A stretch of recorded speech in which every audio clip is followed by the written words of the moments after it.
Bien, estimados amigos, ¿qué vamos a estudiar en esta segunda unidad de nuestra asignatura? Introducción al estudio del derecho. Vamos a empezar con un tema bien importante que son el lenguaje normativo.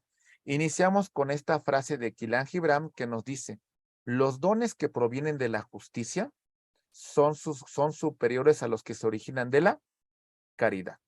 Entonces, empezaremos a revisar qué es el lenguaje normativo. ¿Sale? Hablaremos de normas morales, normas religiosas, normas sociales, normas jurídicas, para llegar a la conclusión con las diversas acepciones de la palabra derecho. Muy bien, rápidamente. Esta es la concepción que vamos a tener. Las normas morales son aquellas normas que provienen de nuestro interior. Y cuando digo que de nuestro interior tiene que ver con nuestra cultura, ¿sale? Tiene que ver con nuestra tradición, tiene que ver con nuestros principios, tiene que ver con nuestros valores, ¿sale? Etcétera, etcétera. Y esa cultura, esa tradición, estos valores, esta educación, nos llevan a tomar decisiones entre el bien y el mal.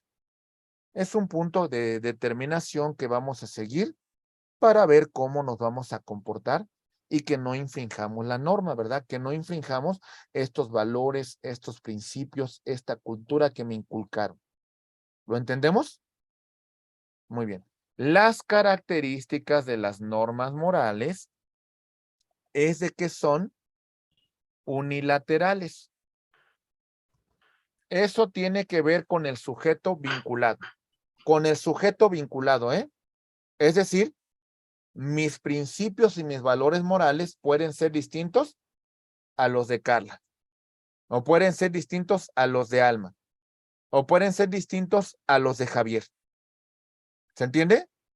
Inclusive, sinceramente, hay aspectos morales que distinguen, por ejemplo, de México, de la Ciudad de México al estado de Sonora, hay muchos aspectos que nos van a distinguir y nos van a separar. No significa que alguien esté por encima de otro, sino tiene que ver con principios, tradiciones, cultura, idiosincrasia, valores regionales, etcétera, etcétera. ¿Lo entendemos? Las normas morales son incoercibles. No hay castigo, no hay sanción, no hay pena. ¿Saben cuál es la consecuencia de no cumplir con una norma moral? El remordimiento. Me voy a sentir mal, pero conmigo mismo. ¿Sale? Me voy a sentir mal porque no cumplí con esa educación, con esos valores, con esa tradición que me inculcaron. Muy bien. Y no necesitan materializarse, ¿eh? Es decir, las normas morales quedan en este plano interno. ¿Recuerdan esa canción que dice Vicente Fernández, lástima que seas ajena? Y dice, y lo que estoy pensando no se puede decir. Pues es una cuestión.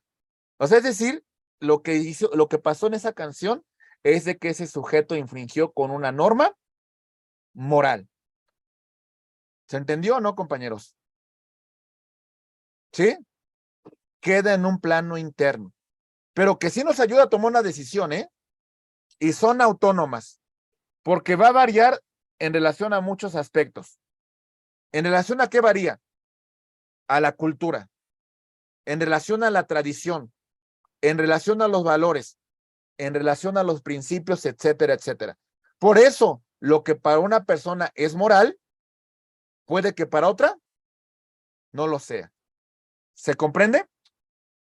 ¿Vamos bien? Ok. Regreso ahora con las normas religiosas. Estas provienen de dogmas que nosotros recibimos en la práctica de una revelación divina, en la creencia de la existencia de un ser supremo, de un ser creador de todas las cosas. Independientemente de cuál sea nuestra posición en relación a la religión,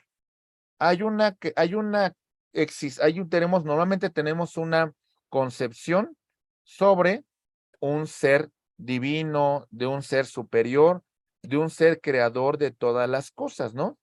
Entonces, en ese punto vamos a tener distinta tradición, ¿verdad? ¿Sale? Entonces podemos ser musulmanes, podemos tener la creencia en el libro del Corán y decir que Alá es el profeta de Dios, ¿sale?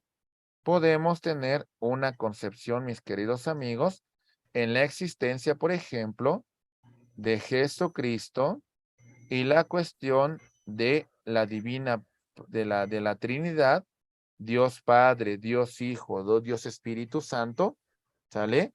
En este punto, la vinculación desde el Nuevo Testamento, principalmente, compañeros, o si somos del pueblo judío, el tema de la Torah, la vinculación de Dios desde la perspectiva del Antiguo Testamento, desde la perspectiva que tiene el pueblo judío en relación al ser el pueblo elegido por Dios, desde la concepción de Buda, ¿sale? Las enseñanzas que dio en Medio Oriente y la concepción de la unidad con Dios. Es decir, hay una concepción distinta que tenemos.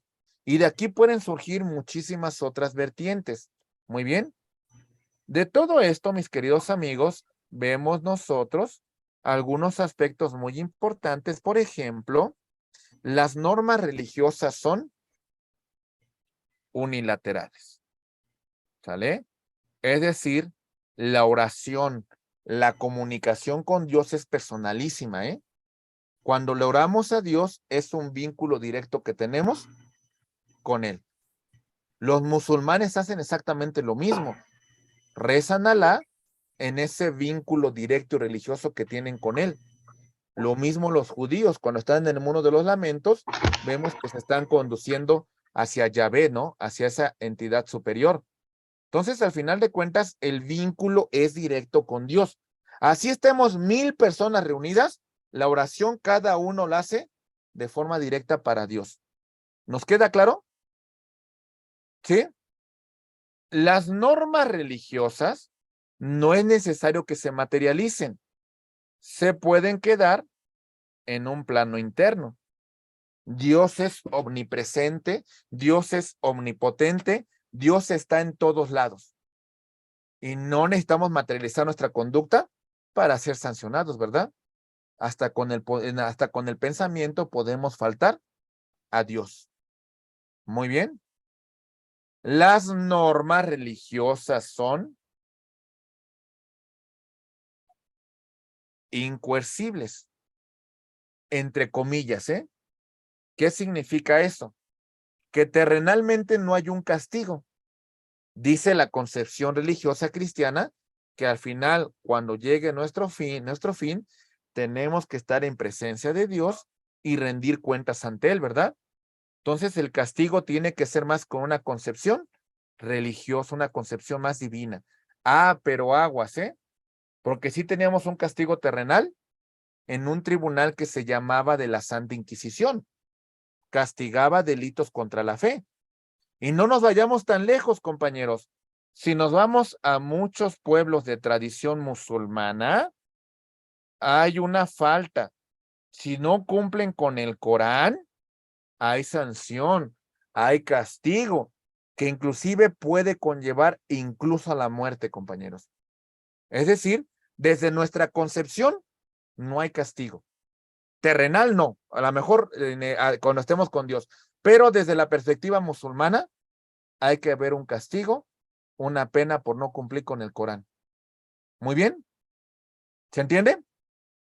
Ok. La voluntad del ser humano en las normas religiosas se va a subordinar. ¿A qué se subordina? A un libro sagrado. Ese libro sagrado depende de la concepción que nosotros tengamos. Si somos cristianos, y cuando hablo de cristianos, Me refiero a católicos, me refiero a ortodoxos, me refiero a bautistas, me refiero a evangelistas, me refiero a testigos de Jehová, mormones, etcétera, etcétera, ¿eh? Tenemos entonces como libro sagrado la Biblia.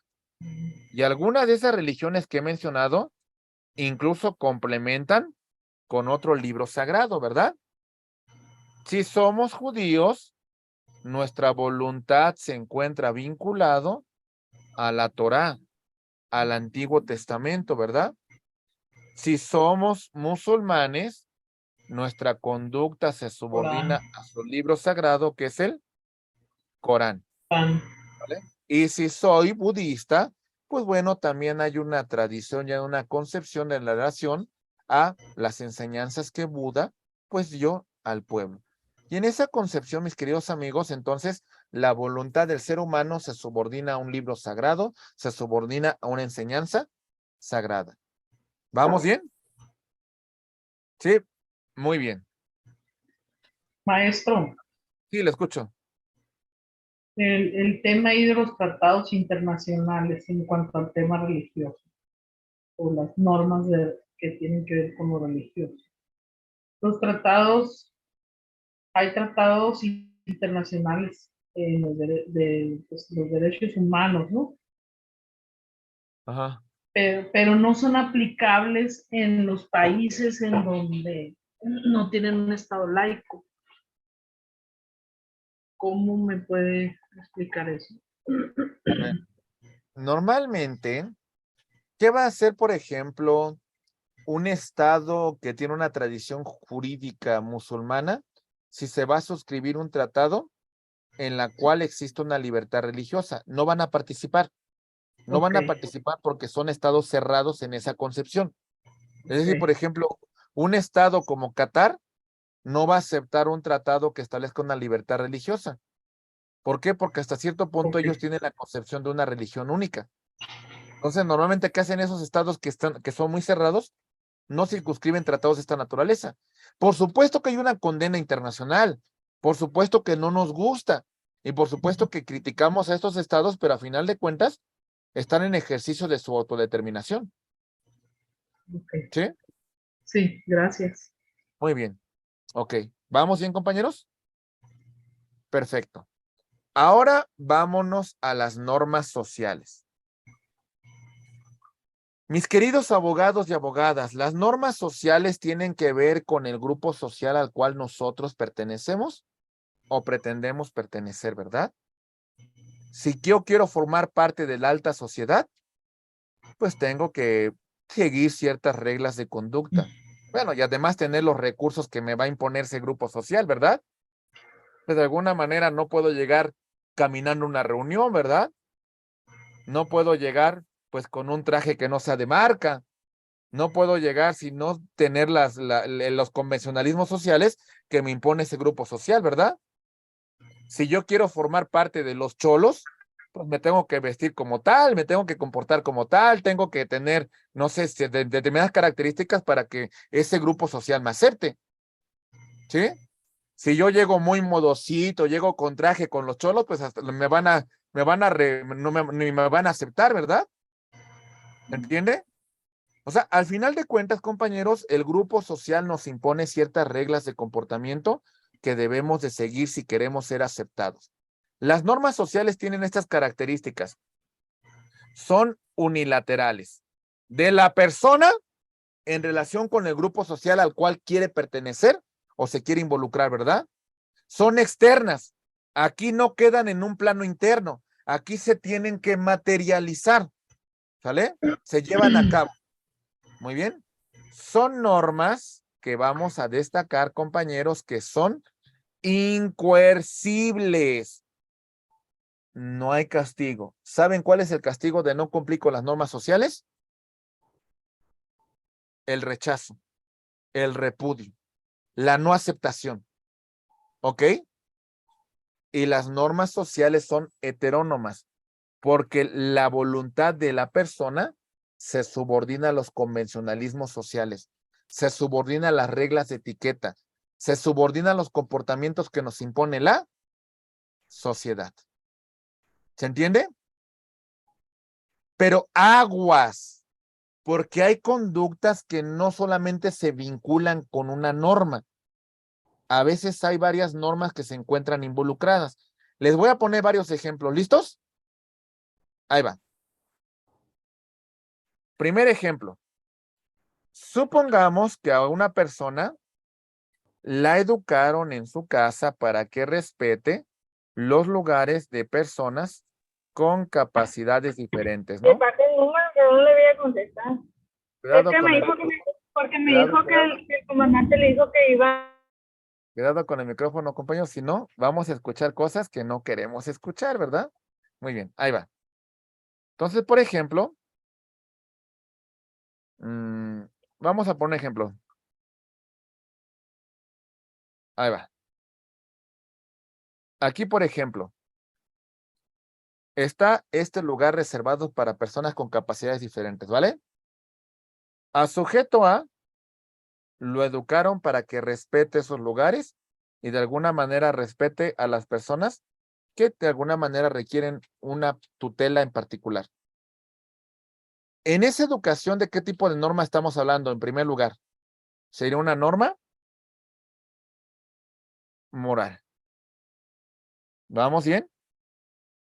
Si esta persona solamente le pasa por la mente estacionarse ahí, ¿qué tipo de norma está infringiendo? ¿Es una norma moral? ¿Estamos de acuerdo, verdad? Pero si se estacionase en este lugar que no le corresponde, ¿qué tipo de norma está infringiendo? Social, ¿verdad? ¿Vamos bien? Y si hubiera un reglamento, si hubiera un bando, si hubiera una disposición que dijera que las personas que se estacionen en lugar que no le corresponde van a ser sancionadas con 5,000 pesos, ¿a qué tipo de norma estaríamos haciendo referencia? ¿A una norma jurídica? ¿Se dan cuenta? ¿Vamos bien? Ok. Siguiente ejemplo. Ahí va.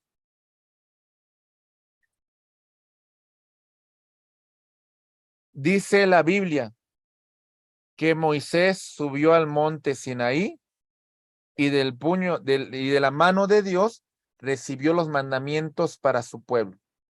¿Sale? Hay, por ejemplo, uno que dice, no hurtarás. Ok.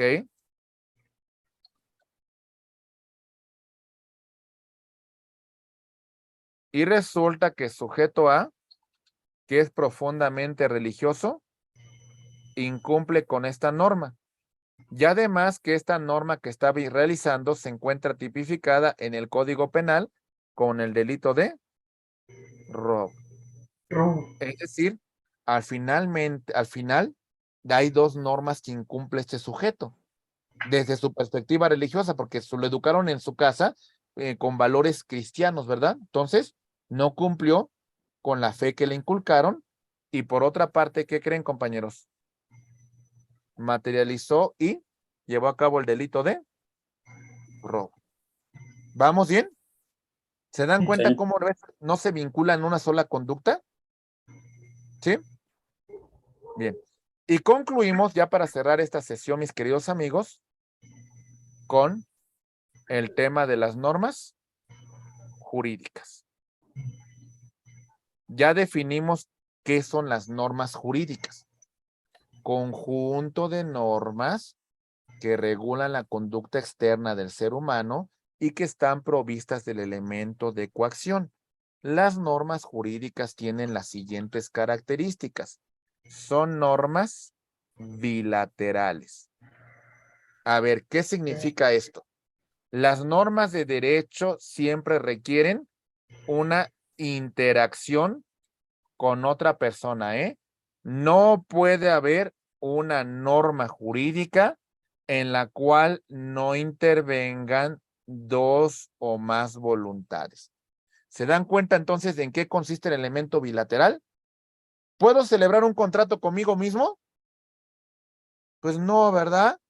Necesitamos de este acuerdo de voluntades. Por eso las normas jurídicas son bilaterales. ¿Puedo cometer un delito contra mí mismo? No. ¿Me autorrobo mi celular? No. Eso no, No. ¿verdad? ¿Sale? Las normas jurídicas se materializan, se externan, producen consecuencias en el mundo exterior. ¿Ok? Son externas. Nunca se pueden quedar aquí en el plano interno. Si tengo la idea de cometer un delito y nunca lo llevo a cabo, ¿hay una consecuencia? No. ¿No? Si quiero celebrar un contrato con Grecia y nunca llegamos a un acuerdo, ¿hay una consecuencia? Pues no, No. porque nunca lo materializamos. No. ¿Qué pasa cuando no cumplimos con una norma jurídica? ¿En qué consiste la coercibilidad?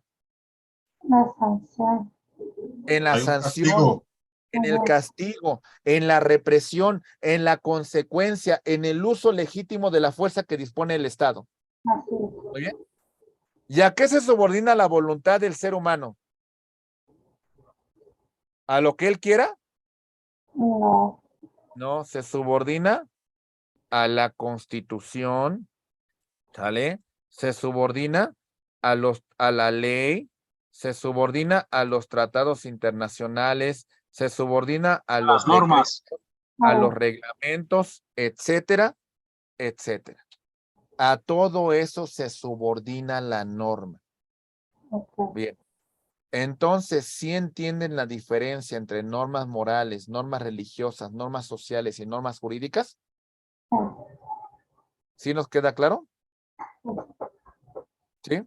Muy bien. Entonces, muy bien. Mis queridos amigos, ya para que también descansen, esperemos que esta primera sesión haya sido de su agrado. Mañana empezaremos con revisar un poco el contenido temático de lo que vimos en nuestra primera unidad. Recordemos que analizamos en primer lugar si el derecho, en este punto que estudiamos, pudiésemos ubicarlo como una teoría, como ciencia o como filosofía, ¿verdad? Y bueno, en este punto, mis queridos amigos, destacábamos que la teoría, al igual que la ciencia, pasa por un método científico, pero la teoría no llega a aplicaciones prácticas. Pasa por la observación, pasa por el planteamiento del problema, pero se queda en la hipótesis. Muy bien. Mientras que la ciencia, esta sí, se brinca de la hipótesis a la experimentación, se comprueba el resultado y pasamos por todo el método científico para verificar que este punto que hemos estudiado de alguna manera constituya una ciencia. Y en la filosofía, recuerden que estudiamos de que podemos conocer el derecho desde la superficie, pero si indagamos, si nos cuestionamos, si buscamos la verdad, si nos preguntamos el origen de las cosas, entonces hablamos de la filosofía. Muy bien. También, ¿qué más revisamos? Teoría tridimensional del derecho. En esa teoría tridimensional del derecho, señalamos que el derecho tiene tres elementos. Hablamos del hecho social, hablamos del elemento normativo y hablamos del elemento valorativo. El hecho social, la problemática económica, política, social, cultural, la situación derivada del conflicto, la necesidad, etcétera, etcétera, que trae como consecuencia que este fenómeno se pretenda combatir con el aspecto normativo. Creamos la norma y entonces, en este sentido, mis queridos amigos, pretendemos que a partir de este conjunto de disposiciones ordenadas, coactivas, legisladas, combatamos este fenómeno social.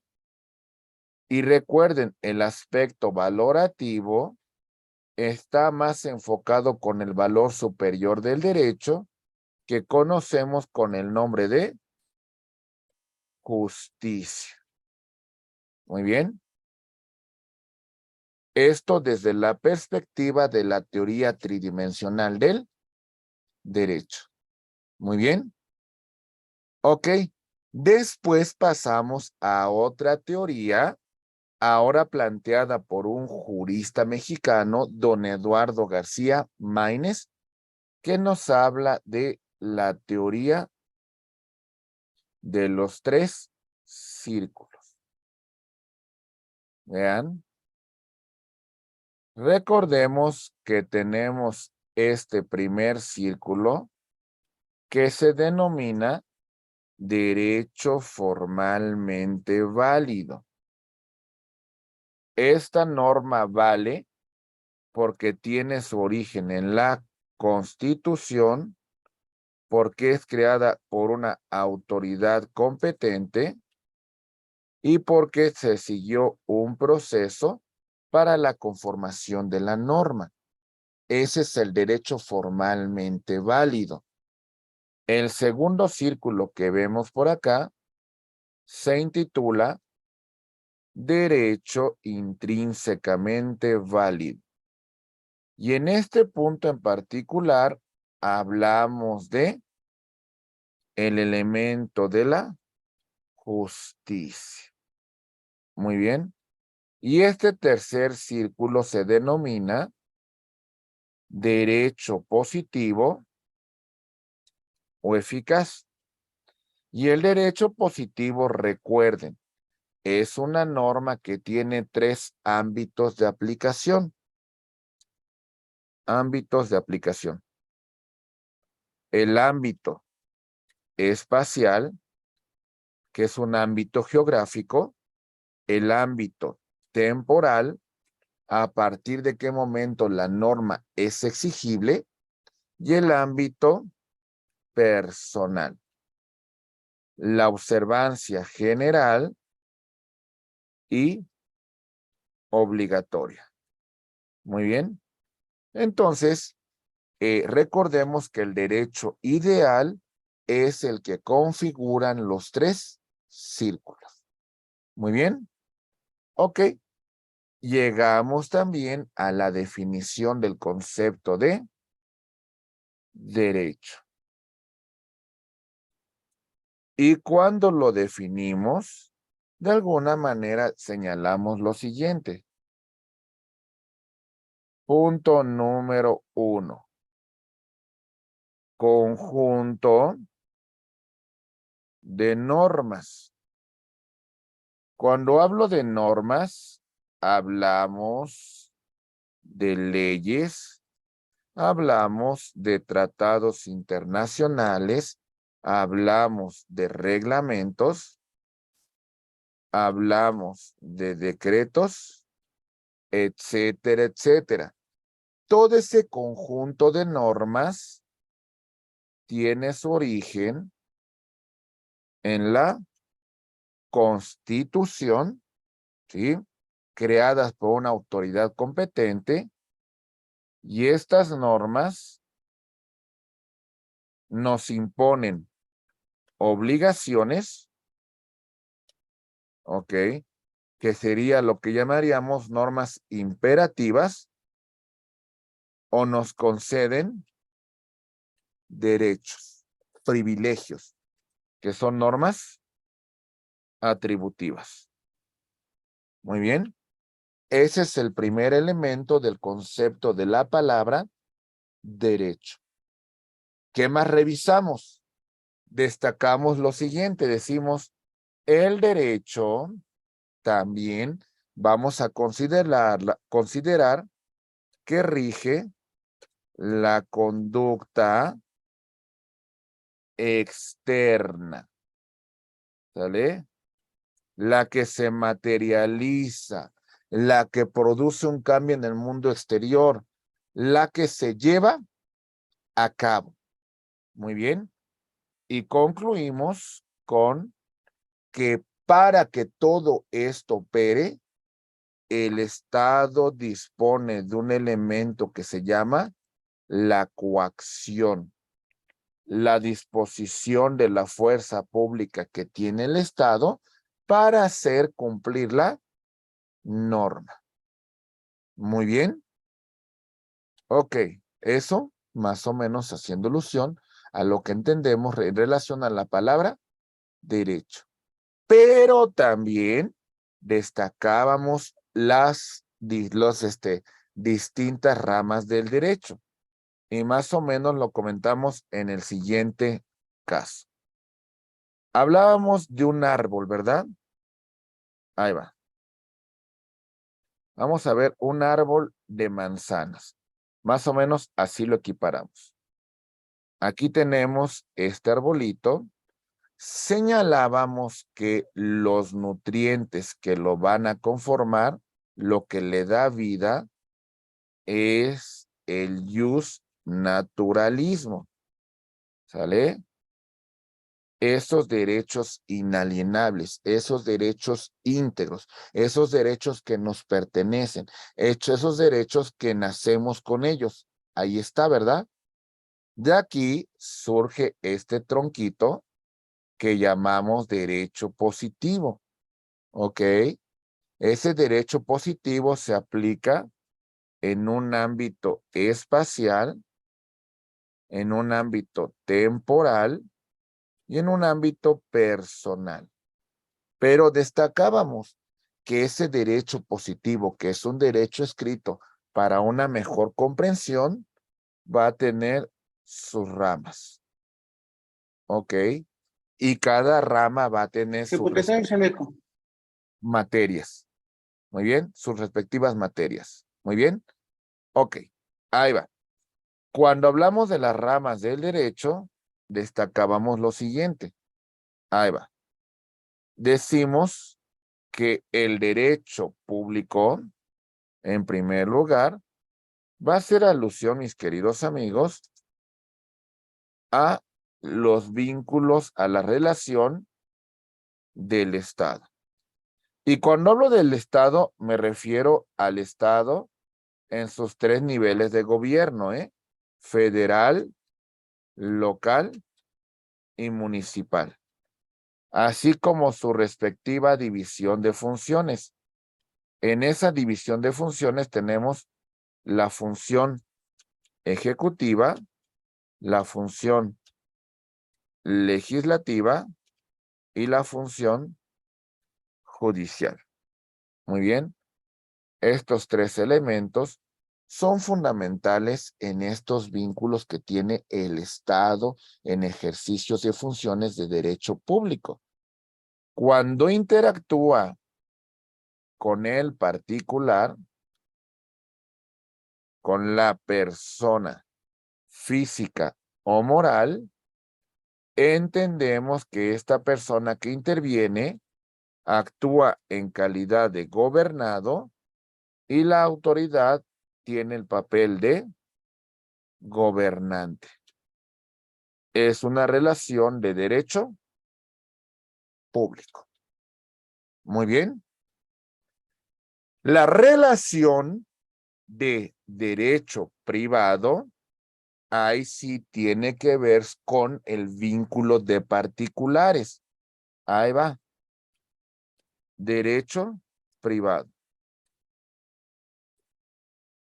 Esto concierne solamente a los particulares, ya sea como personas físicas o como personas morales. ¿Ok? Hay un principio que se llama autonomía de la voluntad. ¿Sale? Por ejemplo, aquí tenemos materias como el derecho civil, ¿vale? Como el derecho mercantil, como el derecho corporativo, ¿sale? Etcétera, etcétera. Son situaciones que solamente van a converger a los particulares. Ellos van a actuar en esa relación. ¿Vamos bien? ¿Sí? Y concluimos con el derecho social. Recordemos que el derecho social tiene su origen en nuestra Constitución. En el derecho social hay grupos que se encuentran en una situación de desventaja, en una situación que hay que concederle derechos, en una situación en la cual no podemos hablar de una igualdad, porque hablar de esa igualdad sería un poco injusto, ¿verdad? Entonces, en estos grupos que se encuentran en una situación vulnerable, lo que hay que hacer es que tendremos que conceder ciertas prerrogativas para ahora sí ponernos en un plano de igualdad. Y en estos grupos vulnerables tenemos, por ejemplo, a las mujeres que son víctimas de violencia, ¿sale? Tenemos a niñas, niños y adolescentes, ¿vale? Tenemos, por ejemplo, a personas de la tercera edad. Tenemos a personas que tengan capacidades diferentes.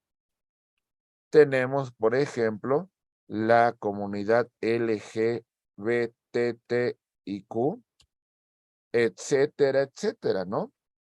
Encontramos pero también aquí vamos a encontrar a los trabajadores, vamos a encontrar a campesinos, ejidatarios, comuneros, etcétera, etcétera. Y el punto principal es lograr este equilibrio en derechos. Muy bien. Ok, eso por lo que respecta a la primera unidad. Y por lo que respecta a la segunda unidad, ya a grosso modo, nos quedamos con el lenguaje normativo. Dentro de este lenguaje normativo hablamos que existen normas morales, hablamos que existen normas religiosas, hablamos que existen normas sociales y concluimos con las normas jurídicas. Recuerden las normas morales. Tienen que ver con cuestiones internas, tiene que ver con mi educación, mi cultura, mi tradición, mis principios, mis valores. Muy bien. Estas normas morales, muy bien, tienen características como que son unilaterales, es decir, el vínculo conmigo mismo, ¿verdad? Son normas que son incoercibles, es decir, no hay un castigo como tal. Mi castigo podría ser el remordimiento, ¿sale? Eso sería como pues la mayor situación que pudiese tener en relación a una cuestión de sentirme mal conmigo mismo, ¿verdad?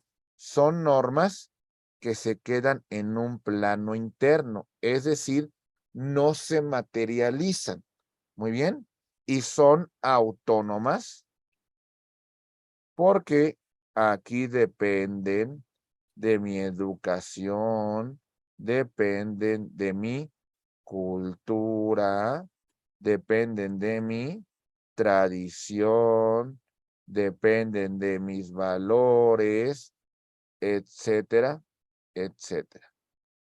¿Vamos bien, compañeros? ¿Se entiende? Las normas religiosas tienen que ver con el vínculo, con la relación de un ser supremo, ¿sí? De un ser todopoderoso que crea todo lo que existe en este mundo. En este punto, compañeros, tenemos que las normas religiosas son unilaterales, el vínculo del ser humano con el ser supremo, son normas internas, no necesitan materializarse, pueden quedarse en un plano meramente interno y hay consecuencias. Son normas incoercibles, y esto lo voy a poner entre comillas, ¿eh? ¿Por qué? Porque eso sí depende de la situación o el estado donde nos encontremos, ¿verdad? Porque en un estado musulmán, no cumplir con normas religiosas el día de hoy tiene consecuencias, ¿verdad? Tal vez aquí no lo veamos en ese sentido, pero en esos estados, por supuesto que hay consecuencias. Y son normas que son heterónomas. ¿Por qué? Porque la voluntad del hombre, la voluntad del ser humano, se subordina a un libro sagrado. La Biblia, el Corán, el Talmud, etcétera, etcétera. Muy bien. Las normas sociales son impuestas por el grupo social al cual pertenecemos. ¿Ok? Y si queremos ser aceptados, si queremos no ser repudiados, pues bueno, hay que comportarnos como tal dentro de ese grupo social, ¿verdad?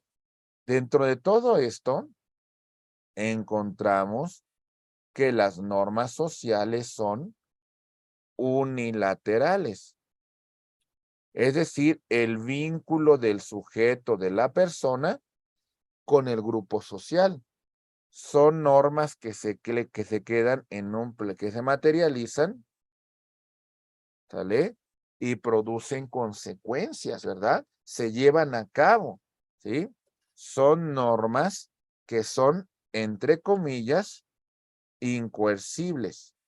¿Cuál sería el castigo, compañeros? El repudio, la sanción, el rechazo. Y son normas heterónomas. ¿Por qué? Porque la voluntad del ser humano se va a subordinar a las reglas que me imponga el grupo social. ¿Sale? Entonces yo me sujeto a las reglas que me impone ese grupo social y bueno, a eso quedo maniatado. Las normas jurídicas ya las hemos estudiado, conjunto de normas que tienen su origen en la Constitución, que nos conceden derechos, nos imponen obligaciones, regulan la conducta externa del ser humano en sociedad y están provistas del elemento de coacción. ¿Cuáles son sus características? Destacábamos, necesariamente estas normas son bilaterales. ¿Sale? Tiene que haber otra persona con la cual interactuemos, ¿verdad? Si yo me encuentro náufrago en una isla desierta, ¿requiero del derecho? Pues no, ¿verdad? ¿Con quién interactúo? Las relaciones de derecho nacen en relaciones bilaterales. Son normas externas. La conducta que se exterioriza, la conducta que se materializa, la conducta que pues de alguna manera produce una consecuencia. Cuestiones internas jamás pudiesen entrar. También nos encontramos, mis queridos amigos, con la cuestión de que estas normas son coercibles. Aquí sí hay un castigo, aquí sí hay una consecuencia no cumplirlas, ¿verdad? Y son normas heterónomas en el sentido de que la voluntad del ser humano se subordina a la norma, a la ley, al reglamento, a la Constitución, a todas estas disposiciones que van a regular su conducta. ¿Me escuchan, compañeros? ¿Vamos bien? Ok, muy Sí, bien. muy bien. Ok, todo esto es como un poquito una retroalimentación de lo que revisamos la sesión del día de ayer. Entonces, sin mayor preámbulo, mis queridos amigos, pues no sé, Carlita, pues ya estamos por acá. No sé si a lo mejor ya tengamos el audio ya listo. Te escuchamos si tenemos alguna indicación antes de continuar, mi querida Carlita. Hola, buenos días a todos. No, no hay ninguna indicación. Nada más pedirles que participen un poquito más, que no se queden con las dudas, que participen. Y cualquier duda, cualquier situación, pues ya saben que me pueden contactar de manera privada por WhatsApp, ¿vale? Muchas gracias, Carlita. Bueno, ahorita terminando esta unidad, hacemos un ejercicio de retroalimentación. ¿Te parece bien, Carlita? ¿Sí? Muy Sí, bien. Perfecto. Bueno, continuando entonces con nuestra asignatura, vámonos al siguiente punto, si así me lo permiten, mis queridos amigos. ¿Sale? ¿Estamos listos? Sí, bueno, entonces vamos a continuar, compañeros. Ahí voy, nada más déjenme, descargo esta. Muy bien, vamos a continuar, estimados amigos, entonces con nuestra formación profesional. Dejen, comparto mi pantalla. Ok. Vamos a iniciar, mis queridos amigos, ahora analizando el siguiente comentario. Vamos a ver las diversas acepciones de la palabra derecho. Es un tema bien importante, es un tema que tiene una matiz muy particular que esperemos que sea de su comprensión, mis queridos amigos. Nos interesa de alguna manera que todos estos puntos que estudiamos con ustedes, pues sean de alguna manera digeribles, que los entendamos, que conozcamos su naturaleza.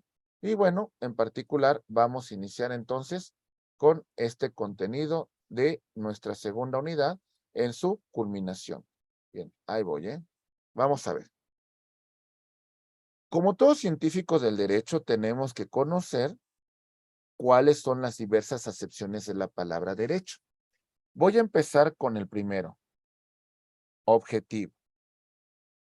Conjunto de leyes, reglamentos de carácter permanente, obligatorio, creados por el Estado.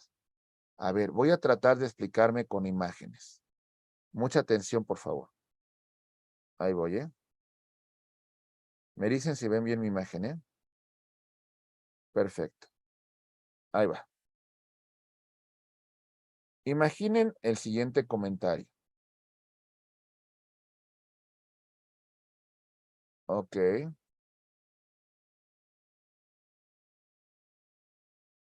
Ahí va. Derecho objetivo. Bueno, creo que aquí no tengo un ejemplo. Ah, sí, mire. Ahí va. El derecho objetivo así lo podemos describir. Esta disposición normativa es tangible. ¿A qué me refiero con eso? La podemos percibir con nuestros sentidos, ¿sí o no, compañeros? ¿Sí?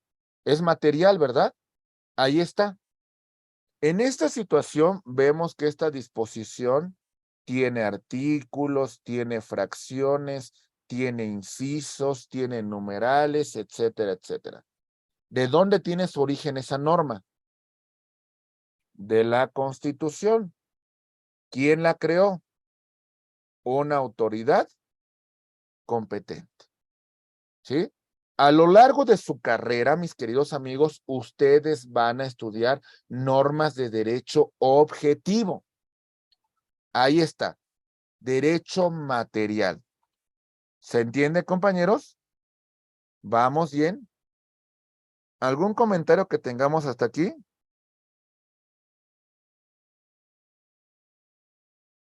Muy bien. ¿No? ¿Todo bien? Ok. Muy bien. Continuando, mis queridos amigos, vamos a revisar otro punto importante. Deme un segundito nada más, por favor. Deme un segundito, ¿no? Vea. A ver, a ver.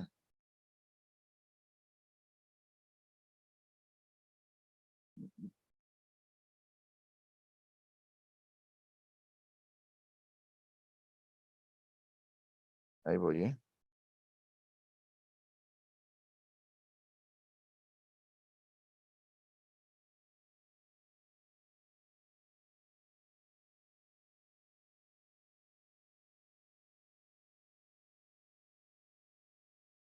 A ver.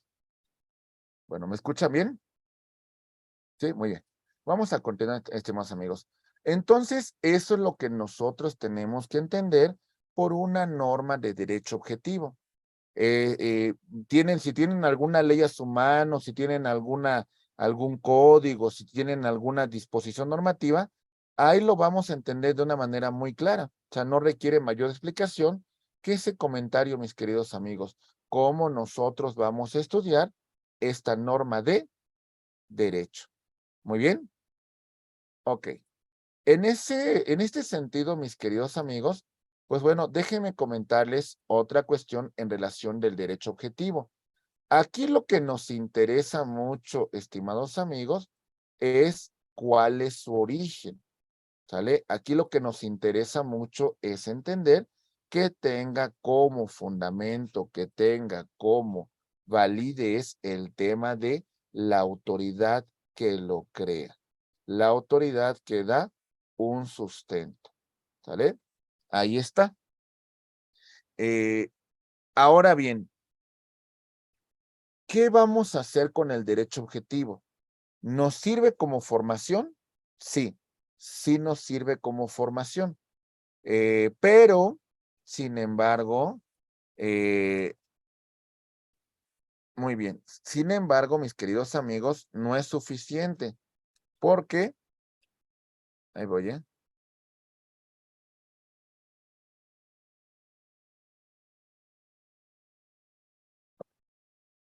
muy bien. No es suficiente, mis queridos amigos, porque de alguna manera no lo vamos a aplicar a casos prácticos. Para llevar la aplicación del derecho objetivo a planos prácticos, para exigir su cumplimiento, pasamos a un segundo punto, el derecho subjetivo. Ahí sí vamos a ejercitar determinada conducta que dispone la norma, ¿sale? Ahí va. Entonces, en este punto voy a aplicar el derecho, ¿no? A ver, ¿esto qué significa? Más o menos lo podríamos poner en esta imagen para que nos quede muy claro. Ahí va. El derecho subjetivo implicaría llevar a cabo la norma, aplicarla a un caso concreto, ¿sale? Vincular lo que esta disposición establece. Les voy a poner un caso muy práctico. Ahí va. En este momento nosotros estamos estudiando el artículo 16 de la Constitución y decimos, el domicilio de las personas es inviolable. La autoridad que quiera llegar a mi domicilio y generarme un acto de molestia, pues de alguna manera, nos encontraríamos con la situación de que estaría vulnerando mis derechos fundamentales. Eso lo dice el artículo 16 de mi Constitución. Sin embargo, mis queridos amigos, ¿qué pasa si en un aspecto práctico la autoridad vulnera mi domicilio y no funda ni motiva la causa bajo la cual me está generando ese acto de molestia? ¿Qué debo de hacer yo en un plano práctico? ¿Aguantarme o puedo exigirle a la autoridad el cumplimiento del artículo 16? ¿Qué tenemos que hacer como abogados cuando un cliente nos pide representación? Ahora sí, exigir el cumplimiento del derecho, ¿me entienden? Ahí llevo a cabo el derecho subjetivo. Ahí lo voy a materializar. ¿Lo entendemos, compañeros?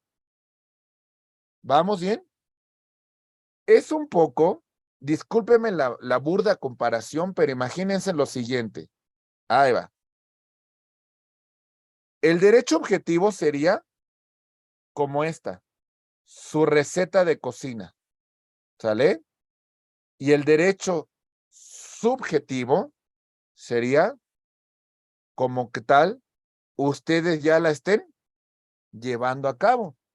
Ustedes ya estén, pues, haciendo el pastel, ustedes ya estén llevando, pues, la actividad que nos decía la receta. ¿Se entendió la diferencia entre derecho objetivo y subjetivo? ¿Sí? Muy bien. Ahí va. Derecho sustantivo y derecho adjetivo. Ahí les va. Derecho sustantivo. Normas que establecen derechos y obligaciones de las personas. Es decir, por ejemplo, vamos a hablar de esa disposición normativa de derecho sustantivo. Tenemos una pareja de novios que tienen un sueño de hacia futuro contraer matrimonio. Ok. En esos sueños, en esa idea, ellos tienen que cumplir determinados requisitos para contraer matrimonio y contrayendo matrimonio en esta relación de derecho van a existir derechos y obligaciones recíprocos que van a tener, ¿verdad? ¿Hasta aquí vamos bien? Ahí está. Los derechos y obligaciones derivados de este vínculo son parte del derecho sustantivo. Ahí no tenemos ningún problema, ¿verdad? El problema va a surgir cuando esto no se cumpla. El problema va a surgir cuando ya decidan no continuar en este vínculo, porque en este supuesto nosotros vamos a hablar de derecho adjetivo. En este derecho adjetivo vamos a hablar de normas procesales, normas para hacer efectivo el derecho sustantivo. ¿Esto qué implicaría? ¿Cómo van a disolver el vínculo estas personas? ¿Como ellas quieran? No. Para eso hay un procedimiento en la cual tiene por finalidad la disolución del vínculo a través de una institución, a través de una figura llamada divorcio. ¿Entendemos eso? ¿Sí? Les pongo otro ejemplo de derecho sustantivo y de derecho adjetivo. Ahí va. Resulta que se celebra un contrato, un acuerdo de voluntades que crea y transmite derechos y obligaciones. Hasta ahí vamos bien, ¿verdad?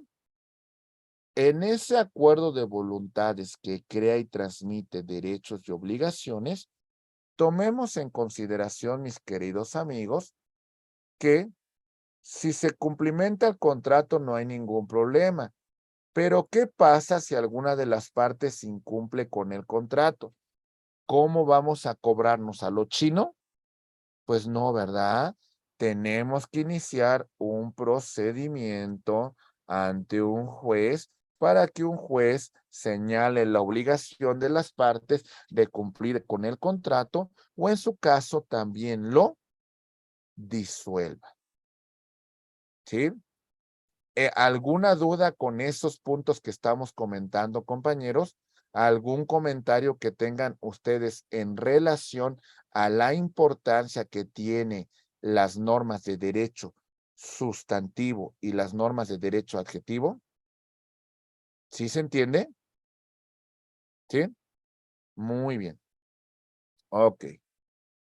Pasamos ahora a otro concepto.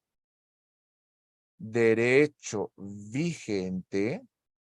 Aquí lo tenemos. Y también vamos a mencionar al derecho, ahí voy, vamos a mencionar al derecho que vamos a conocer como positivo. Hay una palabra clave que marca una gran diferencia. Escuchen bien la palabra clave. Véanla, lean, analícenla. Dice, derecho vigente. Normas jurídicas que en un lugar, en un tiempo determinado, escuchen bien lo que voy a marcar, se considera de cumplimiento obligatorio. Es lo que debería ser, se considera. Es decir, que a lo mejor pudiese ser incumplida en muchos aspectos, ¿verdad? Y vean lo que dice la norma de derecho positivo, véanla. Dice la norma de derecho positivo que esta norma efectivamente se aplica, ¿sí? Es decir, esta sí es material, esta sí es efectiva, esta sí surte sus efectos. ¿Ok? Veamos. A ver, lo voy a explicar de la siguiente manera. La norma de derecho objetivo nos encontraríamos con la de la norma, perdón, de derecho vigente. Aquí está. Aquí está disposición que va a surtir sus efectos después de su publicación en el Diario Oficial de la Federación. Ahí está. Bien bonita. Esta norma es derecho vigente. El ideal de este derecho vigente es que sea derecho positivo. ¿Sale? Que efectivamente se aplique, que efectivamente surta sus efectos, que efectivamente se materialice. ¿Nos queda claro? ¿Se entiende? ¿Vale? Muy bien. Entonces, es una circunstancia natural del derecho vigente. En ese sentido, decimos, todo derecho que surge a partir de la norma que establece su iniciación de vigencia es derecho vigente. Lo que puede ser que este derecho vigente no llegue a convertirse en derecho positivo. ¿El derecho positivo de qué depende?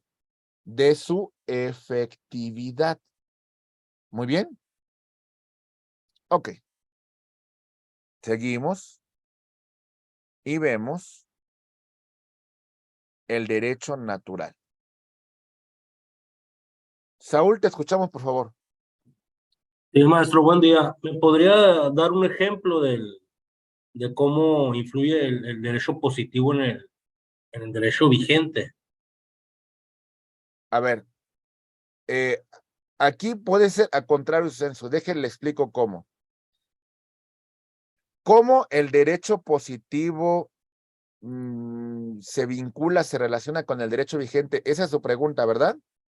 Sí. Sí, ok. Bien. Le comento algo muy rápido. A ver, lo importante que tenemos que tomar en consideración aquí, mi estimado amigo, sería considerar que el vínculo, en primer lugar, vamos a tenerlo en el derecho vigente. Es decir, este derecho ya entró en vigor. Ahí está muy bonito. Ahí está muy bonito, ya entró en vigor. Okay. Ojalá que esta norma de derecho vigente se aplicara y sancionara a las personas que la infringen. Ojalá que esa norma de derecho vigente de alguna manera cumpliera con su propósito. Es decir, la expectativa del derecho vigente es convertirse en derecho positivo. No al revés, no al revés, sino todo lo contrario. El derecho positivo es una consecuencia de la efectividad, es una consecuencia de su aplicación, es una consecuencia de que si se incumplen con la norma, habrá castigos, habrá le pongo un ejemplo. Vamos a hablar, por ejemplo, de la norma que regula el feminicidio. ¿Cuál cree que sea la naturaleza del tipo penal de feminicidio? En estricto sensu. ¿Cuál cree que sea el propósito del legislador cuando creó esa norma? ¿Cuál se imagina que puede ser? ¿Pero qué es lo que busca el legislador, sinceramente? Reducir ese acto. Ahí está, perfectamente. Lo que busca el legislador es que ya no se cometan más crímenes en contra de la mujer. ¿Sale? Que no se prive de la vida por esta razón, razones de género. Ahora bien, en estricto sensu, ¿podríamos decir que esa norma del feminicidio es efectiva del todo? No, ¿verdad? Porque sigue habiendo muchos casos en todo el país de mujeres que son víctimas de este delito. Ujú. Entonces, del todo, no es efectiva. No, Sí, se aplicará en algunos casos, pero en muchos otros, pues sigue habiendo una crisis, sigue habiendo una situación de que no se garantiza el derecho de las mujeres. ¿Se entiende, mis queridos abogados y abogadas? ¿Vamos bien? Ok, ahí va. Derecho natural. Está intrínsecamente vinculada a la naturaleza del ser humano. ¿Sale? Ya lo mencionábamos el día de ayer. El jus naturalismo, los derechos humanos, la vinculación directa, mis queridos amigos, con mi naturaleza de ser humano. Ahí están esos derechos, que gozo de ellos por esa simple situación, por esa naturaleza de ser humano, que ya mencionábamos. Estos derechos humanos, para ser más efectivos, se plasman en la norma. Cuando esos derechos humanos se plasman en un ordenamiento, pónganles un nombre y un apellido. Ahora sus nombres serán derechos fundamentales. Cuando les pregunten, ¿qué son los derechos fundamentales? Respondan ustedes. Son derechos humanos que se encuentran reconocidos por la norma. Con eso y más que suficiente para que digan, ah, este abogado sí conoce de la naturaleza de los derechos fundamentales. Muy bien. Ok. Y concluimos, mis queridos amigos, con el derecho público y privado. Ya lo estudiamos en una unidad anterior. Destacamos el vínculo entre instituciones públicas entre sí y su vínculo con particulares. Recuerden que las instituciones públicas actúan en su calidad de gobernante y los particulares en su calidad de gobernado. Ok. Y en el derecho privado es aquellas tipo de normas que van a constreñir principalmente hacia los particulares. Comentarios, dudas, alguna cuestión pendiente, mis queridos amigos, ¿vamos bien? Ok, bueno, entonces cerramos esta unidad.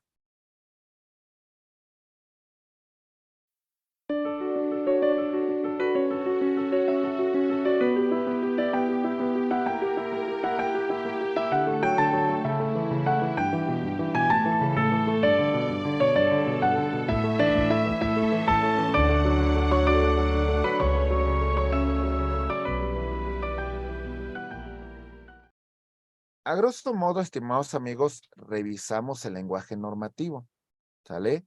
Distinguimos la naturaleza de las normas morales, de las normas religiosas, de las normas sociales y las normas jurídicas.